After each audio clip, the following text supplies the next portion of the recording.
தினம் வரலாற்றில் ஒரு பொன்னான நாள். இன்றைய தினத்தை மாண்புமிகு முதலமைச்சருடைய தமிழக வெற்றிக் கழகத்துடைய வெற்றி நாளாக வரலாற்றில் நாங்கள் பதிவு செய்கிறோம். பெரியார் அவர்கள் கனவு கண்ட, புரட்சியாளர் அம்பேத்கர் அவர்கள் கனவு கண்ட, பேரறிஞர் அண்ணா அவர்கள் கனவு கண்ட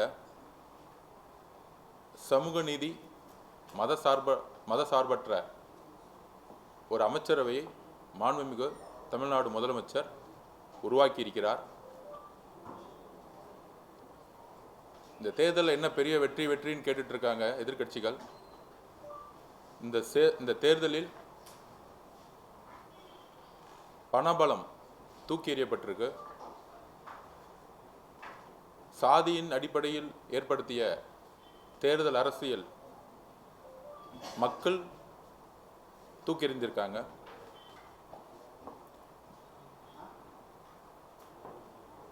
சி ஜோசப் விஜய் அப்படின்னு சொல்லி மக்களிடம் ஓட்டு கேட்டு மத அரசியலை தூக்கி எறிந்திருக்கார் எங்களுடைய தலைவர். எல்லோருக்குமான ஒரு முதல்வராக எல்லா மதமும், எல்லா சாதிகளும், இளைஞர்களும், பெண்களும் இணைந்து இந்த வெற்றியை உருவாக்கிய பொழுது எங்களுடைய தலைவர் முதல் மாநாட்டில் சொன்ன மாதிரி, அதற்கப்புறம் என்னுடைய தனிப்பட்ட ஒரு முழக்கமாக கூட சொன்னோம், நம்ம ஆட்சியிலும் பங்கு அதிகாரம் பங்குன்னு. தமிழக வரலாற்றில் இதெல்லாம் சாத்தியமா அப்படின்னு எதிர்கட்சிகளும் ஊடகங்களும் ரொம்ப அண்டர்ஸ்டிமேட்டோட எங்கள் தலைவரையும் தமிழக வெற்றி கழகத்தையும் எலெக்ஷனுக்கு முன்னாடி பார்த்தாங்க. தேர்தல் அரசியலில் முதல் மாநாளில் என்ன வாக்குறுதி கொடுத்தாரோ, ஆட்சியிலும் பங்கு அதிகாரம் பங்கு, எல்லா கட்சிகளுக்கான பிரதிநிதித்துவம், எல்லா சமூகத்துக்கான பிரதிநிதித்துவம், இதுதான் பெரியார் அவர்கள் கனவு கண்டார். அந்த மாதிரி இன்றைக்கு இந்தியாவிலே இல்லாத அமைச்சரவையில் ஒடுக்கப்பட்ட ஏழை மக்கள் யார் யாரெல்லாம் கட்சிக்கு உறுதியாக உழைத்தார்களோ,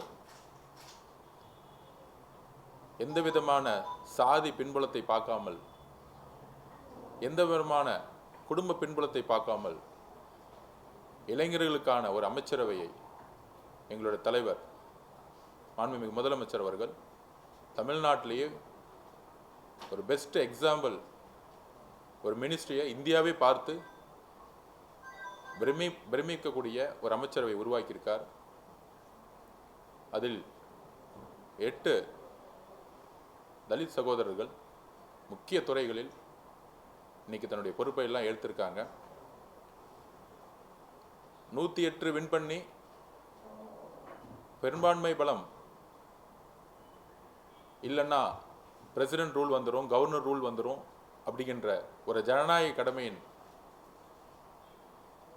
ஒரு முக்கியமான பங்கெடுப்பாக காங்கிரஸோடைய தலைவர் திரு ராகுல் காந்தி அவர்கள், மாநில தலைவர்கள் ஒருங்கிணைந்து முதல் ஆதரவை கொடுத்து, கம்யூனிஸ்ட் தோழர்கள், மார்க்சிஸ்ட் கம்யூனிஸ்ட் கட்சியுடைய தலைவர் திரு பேபி அவர்கள், இங்கே இருக்கக்கூடிய திரு சண்முகம் அவர்கள், தோழர் வீரபாண்டி அவர்கள், அதுக்கப்புறம் என்னுடைய ஆசான் திரு திருமாவளவன் அண்ணன், ஐஎம்எல் காதர் மொய்தீன் பெரியவர் அவர்கள் ஒரு ஜனநாயக கடமையுடன்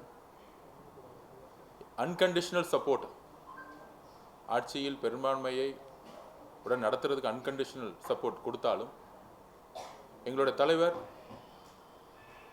மாண்புமிகு முதலமைச்சர் சொன்ன வாக்குறுதியின்படி ஆட்சியிலும் பங்கு அதிகாரம் பங்கு என்கின்ற உறுதியை அனைத்து தோழமை கட்சிகளுக்கும் தனிப்பட்ட முறையில் அழைப்பு விடுத்தார். அதுக்கப்புறம் என்னுடைய பேட்டியை நான் கொடுத்திருந்தேன், அழைப்பு எடுத்திருந்தேன், பொதுவெளியில் அழைப்பு எடுத்திருந்தோம். அதை ஒவ்வொரு கட்சியினுடைய உயர்மட்ட குழுக்கள் கலந்து ஆலோசித்து காங்கிரஸ் 2 அமைச்சர்களும் சுமார் 59 வருஷம் கழிச்சு காங்கிரஸில் இன்னைக்கு அமைச்சர்கள் உருவாகியிருக்காங்க. அதுக்கப்புறம் விடுதலை சிறுத்தைகள் கட்சி 30 வருஷம் அவருடைய முழக்கம். முதலில் அண்ணன் திருமானன் அவர்கள் ஒரு அதிகாரம் ஒருவர் மட்டும்தான் இருக்கணுமான்னு முதலில் 99 குரல் எழுப்பினார். ஐயா மூப்பனார் அவர்கள் இருக்கும் பொழுது ஆட்சியிலும் பங்கு அதிகாரத்திலும் பங்கு குரல் முதலில் ஒலித்தது அவருடைய குரலிலிருந்து. IML 1948 உருவாக்கப்பட்ட இயக்கம், 75 வருட பாரம்பரிய இயக்கம். ஆனால் இன்றைய வரையும் முன்பிருந்த அரசுகள் இஸ்லாமிய சகோதரர்களுக்கும் கிறிஸ்தவ சகோதரர்களுக்கும் எந்த விதத்திலையும் அதிகாரத்தை பகிர்ந்து கொடுத்தது கிடையாது. தன்னுடைய கட்சியில் இருப்பவர்களுக்கு பெயரளவிற்கு அதிகாரம் இல்லாத துறைகளை ஒதுக்கி சமூக நீதி இல்லாத ஒரு அரசை உருவாக்கியிருந்தாங்க. ஆனால் இன்றைக்கு உண்மையான சமூக நீதி நாளாக இன்னைக்கு நாங்கள் பார்க்கிறோம். இன்றைக்கு கவர்னர் பதவியேற்ப பிறகு மாண்புமிகு முதலமைச்சர் அவர்கள் அண்ணன் திருமானன் அவர்களையும் காதர் மொய்தீன் பெரியவர் அவர்களை பார்த்து இன்றைக்கு தான் நான் மன நிறைவோடு இருக்கிறேன், இந்த அமைச்சரவை இன்றைக்கு தான் முழுமை பெற்றது அப்படின்னு தன்னுடைய அன்பை பகிரும் பொழுது எல்லோரும் ஒரு உணர்ச்சி பூர்வமான ஒரு நேரமாக காலையில் கவர்னர் ஆஃபீஸில் ஒரு நல்ல தருணமாக இருந்துச்சு. ஸோ இன்றைக்கு பொறுத்த வரைக்கும் எங்களுக்கு உண்மையான பெரியார் கனவு கண்ட, புரட்சியாளர் அம்பேத்கர் கனவு கண்ட ஒரு சமூக நீதி நாள் இன்றைக்கு தான் முழுமை பெற்றிருக்கிறது. நாங்கள் தேர்தலில் வேலை செய்யும் பொழுது இன்றைக்கு தான் ஊடகங்கள் இவர் இந்த சாதி, இவர் அந்த சாதி அப்படின்னு இன்னைக்கு விவாதிக்கிறாங்க. ஆனால் தமிழக வெற்றி கழகத்தை பொறுத்தவரை வேட்பாளர்களை நாம் நியமிக்கும் போதும் சரி, தேர்தல் பிரச்சாரங்களை பார்க்கும்போதும் சரி, ஊடக நண்பர்களுக்கு தெரியும், மக்களுக்கு தெரியும், மக்கள் சாதியின் அடிப்படையில் ஓட்டு போடவில்லை. எதிர்கட்சிகள் தவறாக பிரச்சாரம் பண்ணுறாங்க, இந்து அறநிலைத்துறையில் இந்த கம்யூனிட்டிலேருந்து போட்டிருக்காங்கன்னு. ரமேஷ் அவர்களோட கம்யூனிட்டி அவர் இருக்கிற வரைக்கும் எங்களுக்கு தெரியவே தெரியாது. தமிழக வெற்றி கழகத்தை பொறுத்த வரைக்கும் எல்லோரும் இளைஞர்கள், பெண்கள் அதிகம். சாதியின் உணவின் அடிப்படையில் எப்பொழுதும் தேர்தல் எதிர்கொண்டது கிடையாது. அப்படி இருக்கும் பொழுது எல்லா துறையிலும் தமிழக வெற்றி கழகத்தில் ஒரு வருஷத்துக்கு முன்னாடி பார்த்துருப்பீங்க, 3 வருஷத்துக்கு முன்னாடி பார்த்துருப்பீங்க, எதிர்கட்சிகள் தமிழக வெற்றி கழகம் வெற்றி பெறவே பெறாது, எங்கள் தலைவர் முதலமைச்சர் ஆக மாட்டான்னு அண்டர்எஸ்டிமேட் பண்ணியிருந்தாங்க. ஆனால் நாங்கள் இளைஞர்கள் எல்லோரும் கடுமையாக உழைத்தோம். தேர்தல் அரசியலில், கட்சியிலுடைய பிரச்சாரத்தில் அப்படி யாரெல்லாம் உழைத்தாங்களோ இன்னும் உழைத்தவர்கள் லட்சக்கணக்கான பேர் இருக்காங்க. அதில் தலைவர் அவர்கள் எந்த விதமான அடிப்படையும் இல்லாமல் அவங்களோட உழைப்புக்கு ஏற்ற மாதிரி ஒவ்வொரு துறையும் அவரே முழு மனதுடன் எல்லாருக்குமான வாய்ப்பை கொடுத்துருக்கிறாரு. அதனால் இந்த பழைய தேர்தல் அரசியலாக இருக்கக்கூடிய இந்த திமுகவும் அதிமுகவும் இவர் இந்த சாதி அந்த மதம் அந்த அரசியல் எல்லாம் தமிழக மக்கள் தூக்கி எறிஞ்சிட்டாங்க. ஒவ்வொரு முடிவும் மதசார்பற்ற கொள்கையிலும் சமூக நீதியின் அடிப்படையிலும் ஒவ்வொரு அமைச்சரும், ஒவ்வொரு நிர்வாகியும், காவல்துறை நிர்வாகிகளும், IAS ஆஃபீஸரும் நேர்மையான முடிவெடுக்கணும்னு முதலமைச்சர் வலியுறுத்தியிருக்கிறாரு. இந்த அரசு அந்த மாதிரி முடிவை தான் எடுக்கும். திருப்பியும் பதிவு பண்ணுறோம், இந்த அரசு பெரியார் அவர்களுடைய கொள்கையிலும், அறிஞர் அண்ணா அவருடைய கொள்கையிலும், புரட்சியாளர் அம்பேத்கர் அவருடைய கொள்கையில் தான் வழி நடக்கும். அதற்காக தான் தேர்தல் அரசியலில் மெஜாரிட்டி இல்லாத போது அதிமுக கிட்ட சப்போர்ட் கேட்டிருந்தா ஈஸியாக கவர்மெண்ட் ஃபார்ம் பண்ணி முடிப்போம். ஆனால் ஒவ்வொரு கட்சியுடைய தோழமை கட்சிகளுடைய நம்பிக்கையை நாங்கள் உருவாக்கினோம். இந்த அரசு மதசார்பற்ற கொள்கையிலும் சமூக நீதி கொள்கையிலும் உறுதியாக இருக்கும் என்பதை காங்கிரஸ் தலைவர் திரு ராகுல் காந்தி அவர்களிடம் வெளிப்படுத்தினோம். அதை அவர் நம்பினார். எங்களுடைய முதல்வர்களும் அவர்களும் ஒரு சகோதரர் போல ஒரு உறவை இன்றைக்கு உருவாக்கி இருக்கிறார்கள். கம்யூனிஸ்ட் தோழர்கள் அவர்களிடம் இந்த மதசார்பற்ற கொள்கையை பற்றி ஒரு நீண்ட விவாதத்தை உருவாக்கணும். இது அதிகாரத்துக்கோ பணபலத்துக்கோ உருவாக்கிய கூட்டணி கிடையாது. அதுக்கப்புறம் விடுதலை சிறுத்தைகள் கட்சி தலைவர் அவர்களிடம் ஒரு பெரிய நீண்ட விவாதம், அவர் கூட இருந்தக்கூடிய தோழர் ரவிக்குமார் அண்ணன், தோழர் சிந்தனை சண்முக அண்ணன் எல்லோரிடமும் எந்த அளவிற்கு இந்த அரசு மதசார்பற்ற கொள்கையிலும் சமூக நீதி கொள்கையிலும் உருவாகி இருக்கிறதை விளக்கினோம். ஐஎம்எல் கிட்டத்தட்ட 60 வருஷமா திமுக கூட்டணியில் இருந்தாங்க. ஏன் இஸ்லாமிய சகோதரர்கள் அமைச்சரவையில் பங்கெடுக்க வேண்டும்? இஸ்லாமிய சகோதரர்களுடைய பொருளாதார பின்புலம் மிக மிக மிக மிக வறுமையான பின்புலம். எல்லா சமூகங்களும் முன்னேறினாலும் மைனாரிட்டின்னு சொல்லக்கூடிய இஸ்லாமிய சகோதரர்களாகட்டும், கிறிஸ்தவ சகோதரர்களாகட்டும், பெண்களாகட்டும், இவங்களுக்கு தலித் சகோதரர்களாகட்டும், இவங்களுக்கு அரசு முக்கிய திட்டங்களை கொண்டு வரணும். நேர்மையின் அடிப்படையில் முக்கியமான திட்டங்களை கொண்டு வரணும். அப்படி கொண்டு வரும் பொழுது இஸ்லாமிய சமூகத்துடைய பிரச்சனைகளை சிறு வயதிலிருந்தே உணர்ந்த ஒரு சகோதரர் அமைச்சராகும் பொழுது கண்டிப்பாக அந்த திட்டங்களை மாற்றம் கொண்டு வருவார். எடுத்துக்காட்டாக பிடபிள்யூடி ஐவேஸ்ன்னு எனக்கு பொறுப்பு கொடுத்தாலும் விளையாட்டுத்துறை எனக்கு கொடுக்கும் பொழுது 10 வயசுலேருந்தே விளையாட்டுத்துறையில் நான் இருக்கிறேன். நான் ஸ்போர்ட்ஸ் ஹாஸ்டலில் இருக்கிறேன். நான் ட்ரக்ஸை ஒழிக்கணும்னா விளையாட்டை முன்னிலைப்படுத்தணும்னு முதலமைச்சர் இந்த பொறுப்பு கொடுத்துருக்காரு. அந்த மாதிரி எந்தெந்த துறையை யார் யாரிடம் கொடுத்தா வாய்ப்புகளை கொடுத்தா மக்கள்கிட்ட அவங்க 24 மணி நேரம் ஃபோக்கஸ் பண்ணுவாங்கிற ஒரே ஒரு விஷயம்தான் மாண்புமிகு முதலமைச்சருக்கு இருக்கே தவிர இந்த பழைய காலத்தில் இருக்கக்கூடிய 2 கட்சிகளுடைய ஒரு அண்டர்ஸ்டாண்டிங்கோடு இருந்த ஒரு அதிகார பகிர்வு கிடையாது. எந்த கட்சியும் இந்த அதிகார பகிர்வை நோக்கி போனதில்லை. அதனால் ஒரு இயற்கையான ஒரு குடும்பமாக எல்லோரும் இன்றைக்கு சேர்ந்த இயற்கையாகவே சேர்ந்த மக்கள் விரும்பிய ஒரு சமூக நீதி நாளாக இன்றைக்கி மாண்புமிகு முதலமைச்சர் இந்த நாளை பார்க்குறாரு. மக்கள் இன்றைக்கி எல்லா கட்சிகளும் சரி, காங்கிரஸ் கட்சிகளும் சரி, விடுதலை சிறுத்தைகள் கட்சியுடைய தொண்டர்கள் தமிழகம் முழுவதும் முதல் முறையில் அதிகாரத்துக்குள்ளே ஒரு அமைச்சரவையிலுக்குள்ளே வந்த செய்தியை எல்லோரும் தன் வீட்டில் ஒரு பெரிய ஒரு பண்டிகை மாதிரி கொண்டாடுறாங்க.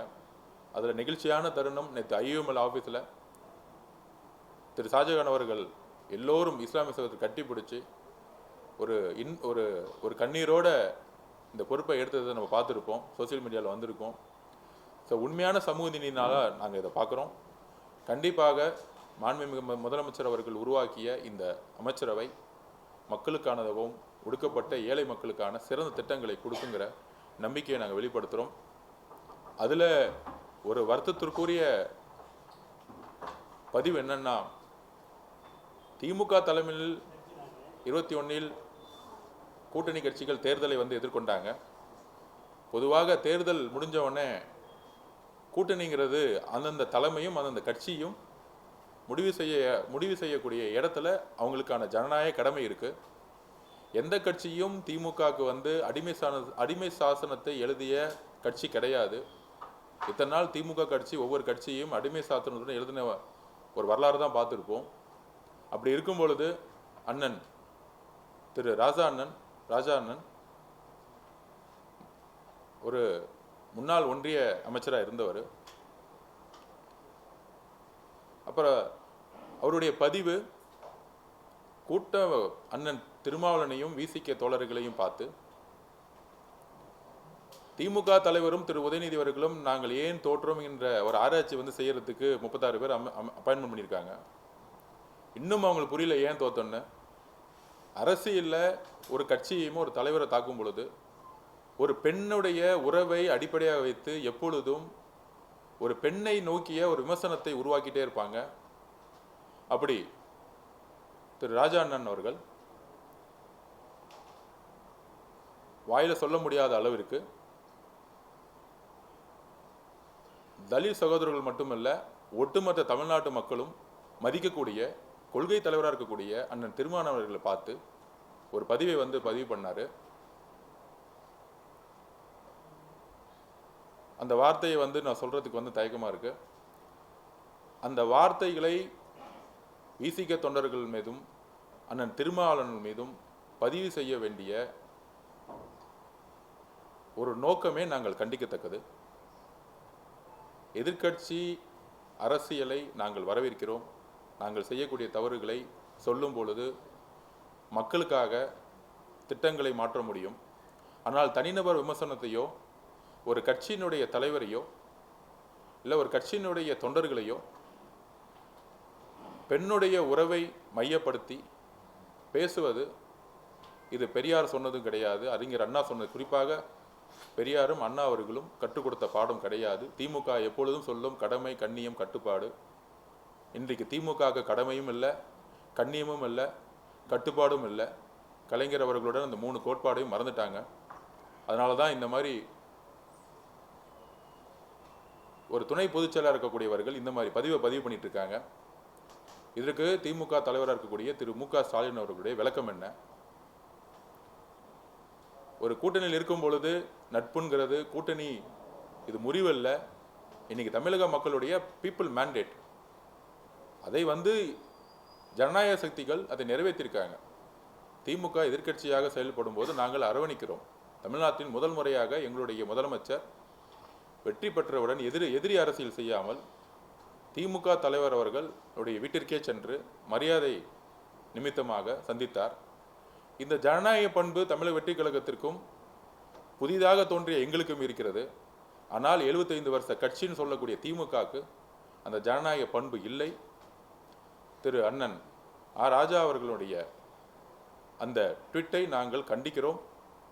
அதற்கு பயங்கரமான மன்னிப்பை தமிழக மக்கள் மீதும் விசிகே தலைவர் அண்ணன் திருமாவளவன் மீதும் அவர்கிட்ட மன்னிப்பு கேட்கணுங்கிறது எங்களுடைய கோரிக்கை. மேடம் கனிமொழி மேடம் எப்பொழுதுமே குரல் கொடுப்பாங்க. ஆனால் திமுகவில் தன்னுடைய சக தோழராகக்கூடிய துணை பொதுச்செயலாளர்கள் பெண்ணையினுடைய உறவை வைத்து பேசக்கூடிய அந்த வார்த்தைகளுக்கு கண்டனம் தெரிவிக்கணும்னு நாங்கள் கேட்டுக்கிறோம். இந்த மாதிரி சொற்களை சோசியல் மீடியாலையும் ஒரு பெண்ணை நோக்கி விமர்சனம் வரும் பொழுது கண்டிப்பாக காவல்துறையை கம்ப்ளைண்ட் பண்ணும்பொழுது நடவடிக்கை எடுக்கணும்னு நாங்கள் சொல்லியிருக்கிறோம். ஏன்னா இந்த அரசை உருவாக்கியது பெண்கள். எந்த பெண்கள் மீதும் சோசியல் மீடியாலேயோ இல்லை அரசியல் ரீதியானையோ ஒரு தாக்குதல் ஏற்பட்டால் கடுமையாக சட்டம் ஒழுங்கை நிலைநாட்ட பெண்களுடைய பாதுகாப்பையும் மாண்பையும் உறுதி செய்ய நாங்கள் காவல்துறையை நாங்கள் கேட்டுக்கொண்டிருக்கிறோம். அதுக்கப்புறம் திமுக தலைவர் கனிமொழி மேடம் நேற்று ஒரு ட்வீட் பண்ணியிருந்தாங்க. நாங்கள் அவர்கள் மீது எப்பயுமே மரியாதை வச்சுருக்கோம். தமிழ் தாய் வாழ்த்தை பற்றி சொல்லியிருந்தாங்க. இதை நாங்கள் ஆல்ரெடி இதை பற்றி விளக்கம் கொடுத்துருந்தோம். திமுக தலைவராக இருக்கக்கூடிய இன்றைய திரு மு க ஸ்டாலின் அவர்கள் முன்னாள் முதலமைச்சர் அவர் பதவியில் இருக்கும் பொழுதே இதே கவர்னர் லேட்டஸ்ட்டாக ஹோம் செக்யூரிட்டி டிபார்ட்மெண்ட்லேருந்து ஒரு சுற்றறிக்கை வந்திருக்கு. இது லேட்டஸ்ட்டாக வந்தது. அந்த சுற்றறிக்கையில் இந்தியா முழுவதும் வந்தே மாதத்தை முதல்ல பாட சொல்லியிருக்காங்க. கவர்னர்கிட்ட அந்த சுற்றறிக்கை வந்திருக்கு. நம்மளுடைய நிலைப்பாடு இது வரைக்கும் அரசு நிகழ்ச்சிகள் எதுவும் இது வரைக்கும் நம்ம தொடங்கலை. எல்லா துறை சார்ந்த செயலாளர்கள் அப்பாயின்மெண்ட் பண்ணிகிட்ருக்கோம். இப்போ முதல் நிலவு பதவியேற்பு விழா முதல் நாளே மாண்புமிகு முதலமைச்சர் ஒரு 5 நிமிடம் இதை பற்றி பேசினார் கவர்னர்கிட்ட. எங்களுடைய கட்சி பேரே தமிழக வெற்றி கழகம், தமிழுக்கு தான் எப்பொழுதும் முன்னுரிமை. அதனால் தமிழ் தாய் வாழ்த்தை முதல்ல நீங்கள் பாடணும்னு சொன்னார். அதுக்கப்புறம் தனிப்பட்ட முறையில் நானும் கவர்னரை பார்த்தேன். ஆனால் அவர் சொன்னது ஹோம் செக்ரட்டரியில் என்ன சர்க்குலர் வந்திருக்கோ அதை தான் நாங்கள் ஒபே பண்ண முடியும்னு அவர் சொன்னார். பதவி விழா முடிந்தது. 2வது அரசு நிகழ்ச்சியும் பதவி விழா தான், 3வது அரசு நிகழ்ச்சியும் பதவி விழா தான். இதற்கு முன்பே திரு மு க ஸ்டாலின் அவர்கள், திமுக தலைவர் மு க ஸ்டாலின் அவர்கள் முன்னாள் முதலமைச்சராக இருக்கும்போது பொறுப்பில் இருக்கும் பொழுது சென்னை உயர்நீதிமன்றத்தில் பதவியேற்கும் பொழுது, நீதிபதி பதவியேற்கும் பொழுது இதே நடைமுறையை கவர்னர் கடைபிடித்தார். அப்பொழுது மு க ஸ்டாலின் அவர்கள் பதிவு போட்டிருந்தார், தமிழ் தாய் வாழ்த்து முக்கியங்கிறது அந்த நிலைப்பாடு தான் சொல்லியிருந்தாங்க. தமிழக வெற்றி கழகத்தை பொறுத்தவரை மாநில சுயாட்சி கொள்கையில் நாங்கள் உறுதியாக இருக்கிறோம். பேரறிஞர் அண்ணா என்ன கூறினாரோ, தமிழ் தாய் வாழ்த்து பாடாமல் இருப்பது மாநில சுயாட்சிக்கு எதிராக எழுப்பிய குரல் என்கிறதை நாங்கள் பதிவு செய்கிறோம். கண்டிப்பாக சட்ட வல்லுநர்களுடன் நாங்கள் அதை பற்றி டிஸ்கஷன் நடந்துகிட்டு இருக்கு. இந்த சுற்றறிக்கைக்கு எதிராக கோர்ட்டுக்கு போக முடியுமா அப்படிங்கிற ஒரு விஷயத்தை நாங்கள் டிஸ்கஷன் பண்ணிட்டு இருக்கோம். கவர்னரிடம் நாங்கள் வந்து 2-3 தாட்டி பேசி பார்த்தோம். அவரை பொறுத்தவரையும் ராஜ்பவனில் கவர்னருடைய தலைமையில் நடக்கக்கூடிய நிகழ்ச்சிகள் எல்லாத்துலேயும் ஹோம் மினிஸ்டருடைய சர்க்குலர் தான் நான் ஃபாலோ பண்ணுவேங்கிறது அவர் நிலைப்பாடு எடுத்துட்டாரு. தமிழக அரசினுடைய நிகழ்ச்சிகள் மாண்புமிகு முதலமைச்சர் தலைமை தாங்கிக் கொண்ட எல்லா நிகழ்ச்சிகளையும் தமிழ் தாய் வாழ்த்து தான் முதலில் இடம்பெறும். அதில் நாங்கள் உறுதியாக இருக்கிறோம். மாநில சுயாட்சி கொள்கையில் நாங்கள் உறுதியாக இருக்கிறோம். இருமொழி கொள்கையில் நாங்கள் உறுதியாக இருக்கிறோம். கல்வித்துறையில் எந்த அழுத்தங்கள் வந்தாலும் மாநில சுயாட்சி கொள்கையை விட்டுக் கொடுக்காமல் உறுதியாக இருக்கிறோம். மதசார்பற்ற கொள்கையில் நாங்கள் உறுதியாக இருக்கிறோம்.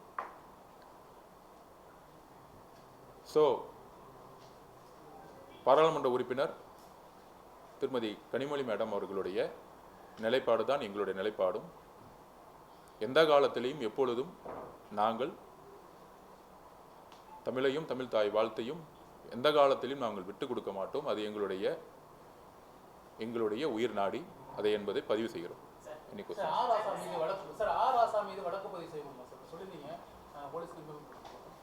யாரையும் பழி வாங்கக்கூடிய நோக்கம் எங்களுக்கு இல்லை. நான் அண்ணன் திருமாவளவன் அவர்கள் வந்து 40 வருஷத்துக்கு மேலே என் மீது எவ்வளவோ விமர்சனம் வந்தால் கூட அண்ணன் மீது நான் எப்பொழுதும் வந்து ஒருமையில் பேசியது கிடையாது. அரசியலில் என்கிட்ட போய் பதிவு பண்ணி பொறுமையாரன்னு சொல்லியிருக்கிறாரு. அரசியலில் வேறுபாடுகள் வரலாம், ஆனால் தனிப்பட்ட தாக்குதல் இருக்கக்கூடாதுன்னு நாங்கள் நினைக்கிறோம். அதில் சொன்ன வார்த்தைகள் ரொம்ப ரொம்ப பர்சனலாக அவரையும் காயப்படுத்தியிருக்கு, விசிக்க தோழர்களையும் காயப்படுத்தியிருக்கு. அண்ணன் திருமாவளவன் அவர்கள் பதவிக்கோ பணத்திற்கோ ஆசைப்படுவோர் கிடையாது. அது ஒரு 40 வருஷ வாழ்க்கையிலேருந்து எல்லாருக்கும் தெரியும். பதவிகள் தேடி வரும் பொழுது இன்றைக்கு கூட அவர் நினச்சிருந்தா இன்றைக்கி வந்து அமைச்சரவையில் பதவி எடுத்துருக்கலாம், ஒரு பை எலெக்ஷன் நின்று இருக்கலாம். ஆனால் என்கிட்ட பதிவு பண்ணணும்னா 30 வருஷம் திரு வன்னியரசு என் கூட இருந்திருக்காரு. நான் எம்எல்ஏ எலெக்ஷனில் நான் நிற்கலை. அப்படி நிற்காத பொழுது இன்னொருத்தருடைய வாய்ப்பை நான் வந்து எடுத்துக்கிட்ட மாதிரி ஆகிடும். அதனால் வந்து அவர் தான் வந்து எம்எல்ஏவாக 2 பேர் தான் இருக்காங்க. அதில் சீனியாரிட்டி படி அவர் தான் வந்து அமைச்சராகணும்னு திரு வன்னியரசு அவர்களை அமைச்சராக்கியது அண்ணன் திருமாவளவன் அவர்கள். இன்றைக்கு ஒட்டுமொத்த அவருடைய முடிவு ஒட்டுமொத்த கட்சியும் அவருடைய அர்ப்பணிப்பையும் தியாகத்தையும் நினச்சி பெருமைப்படுது. அதனால் தனிப்பட்ட காயப்படுத்தக்கூடிய வார்த்தைகளை வந்து திமுகவும் திமுக ஐடிவிங்கும் தவிர்க்கணும்னு நாங்கள் நினைக்கிறோம். மக்கள் சார்ந்த பிரச்சனைகள் நம்ம கடந்த 3 நாட்கள்ல பாக்குறோம். பல்வேறு கொலைகள் நடந்துருக்கு, ஜாதி ரீதியான படுகொலைகள் தொடர்ந்து இருக்கு. சென்னை மட்டும் இல்லாம பல்வேறு நகரங்கள்ல இரவு முழுவதும் மின்சாரமே போராட்டங்கள் நடக்குது. மக்கள் சார்ந்த பிரச்சனைகள் அரசு எப்ப கவனம் செலுத்துது? அதாவது வந்து எத்தனை நாள் ஆகுன்னு உங்களுக்கே தெரியும். துறை சார்ந்த ஒவ்வொரு ஐஏஎஸ் ஆஃபீஸர்ஸோடைய அப்பாயின்மெண்ட்ஸ் வந்து முதலமைச்சர் வந்து ஃபோக்கஸ் பண்ணிகிட்ருக்காரு. உங்களுக்கு தெரியும், காலையில் 9 மணிக்கே அவர் வந்துடுறாரு. ஒவ்வொரு டிபார்ட்மெண்ட்டோட ரிவ்யூங் மீட்டிங்ஸ் போயிட்டுருக்கு.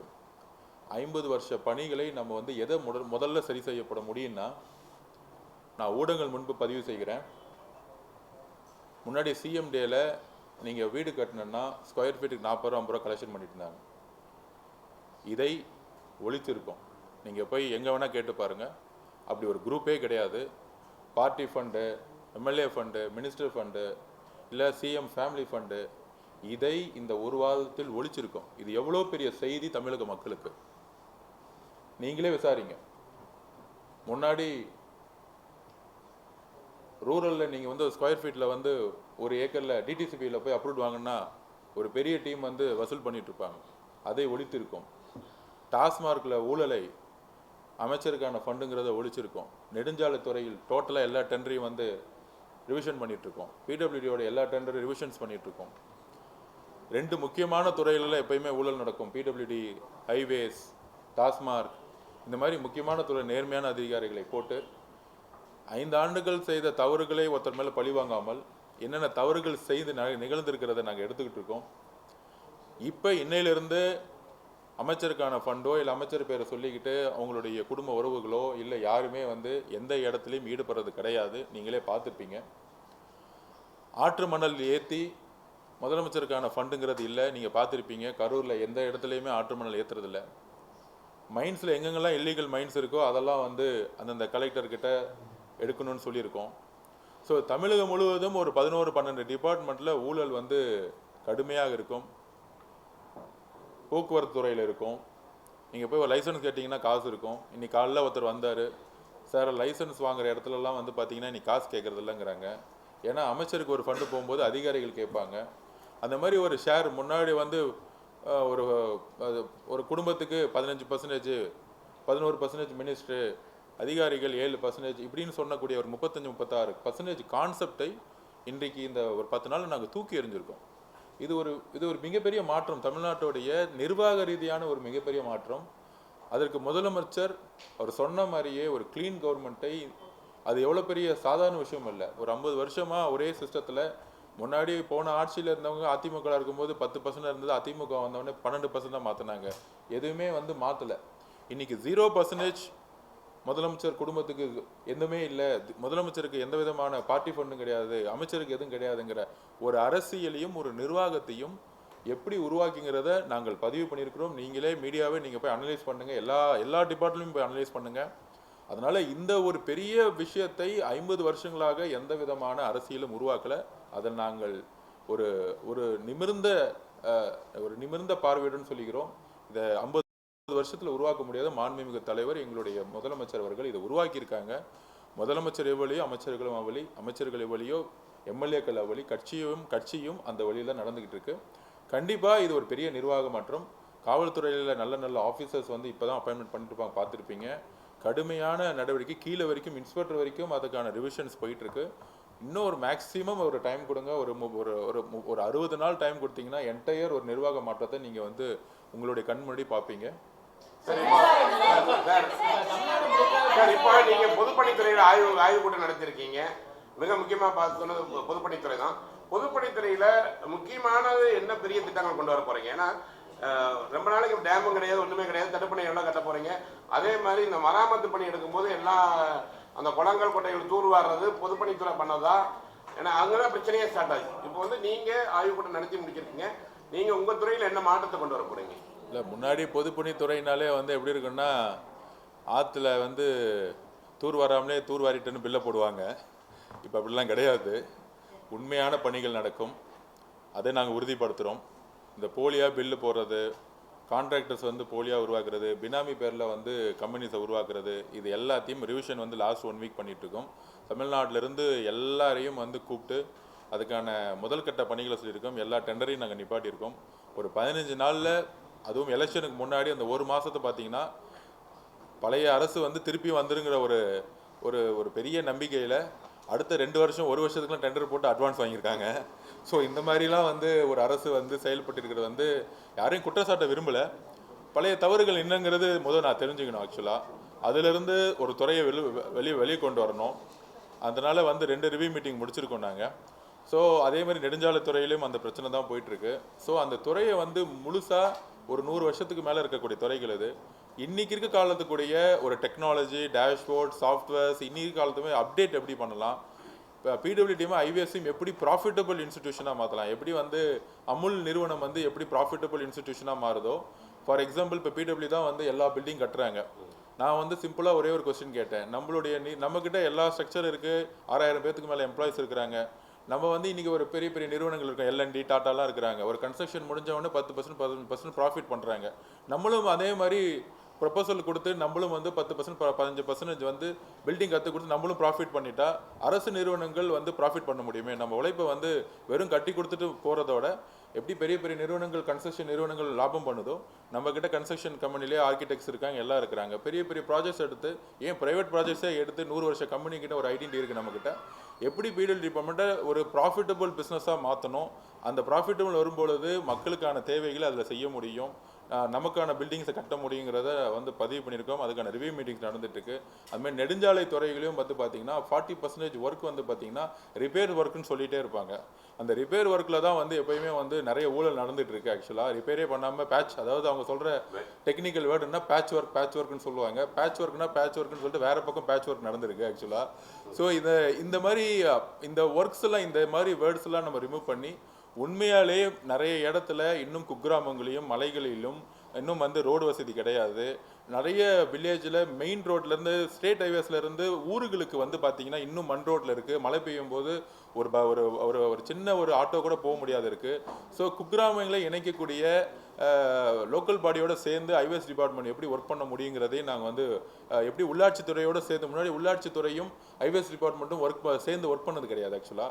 ஸோ இதை வந்து எப்படி 2 பேரும் சேர்ந்து இணைந்து தமிழகம் முழுவதும் ஹைவேஸ் எல்லாம் வந்து கொண்டு வந்திருக்காங்க. அதில் வந்து கொஞ்சம் நிறைய இடத்துல வந்து ரிப்பேர்ஸ் ஒர்க்ஸ் இருக்குது. ஆனால் வந்து குக்கிராமங்களை எப்படி சேர்ந்து இணைக்கணும், பாமர மக்கள் இணைக்கக்கூடிய இடத்துல எப்படி வந்து நெடுஞ்சாலைகளை உருவாக்கணுங்கிறதுக்கான ஃபஸ்ட்டு ஒரு ரிவ்யூ மீட்டிங்கை பண்ணி அதுக்கான டிஸ்கஷன்ஸ் போயிட்டுருக்கு. ஒரு 3 மாதம் டைம் கொடுங்க. அதுக்குள்ளே வந்து டோட்டலாக அதுக்கான ரிவ்யூ மேப்ஸ் எடுத்து என்னென்ன திட்டங்கள் புதுசாக கொண்டு வர போகிறோம் அப்படிங்கிறத நாங்கள் பதிவு பண்ணுவோம்.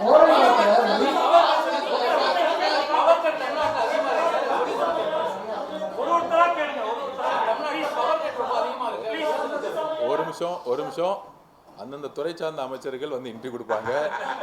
நான் வந்து ஒரே நிமிஷம் அந்தந்த துறை சார்ந்த அமைச்சர்கள் கொடுப்பாங்க. மித்த டிபார்ட்மெண்ட்டை பற்றி பேசுறதுக்கு அது வந்து என்ன சொல்கிறது, அது வந்து ஒரு மரபு கிடையாது. கண்டிப்பாக திரு நிர்மல் அவர்கள் அமைச்சர்கள் பேசும்போது சொல்லியிருக்காரு, லட்சக்கணக்கான கோடி ரூபாய் இந்த இடத்துல வந்து கடனை வந்து ஃபேஸ் பண்ணியிருக்கோம். அது இல்லாமல் ஊழல்கள் நிறைந்ததாக நிலக்கரியில் நிறைய ஊழல் நடந்திருக்குன்னு சொல்லியிருக்காங்க. அதை ரிவ்யூ பண்ணிட்டு இருக்காரு. அவர் கடுமையாக கிட்டத்தட்ட 18 மணி நேரத்துக்கு மேலே மாண்புமிகு முதலமைச்சரோட தலைமையில் திரு நிர்மல் அவர்கள் வேலை செஞ்சுட்டு இருப்பாரு. கண்டிப்பாக மின்சாரத்துறையாரும் இந்த துறையை வந்து அட்ரஸ் பண்ணுவாங்க.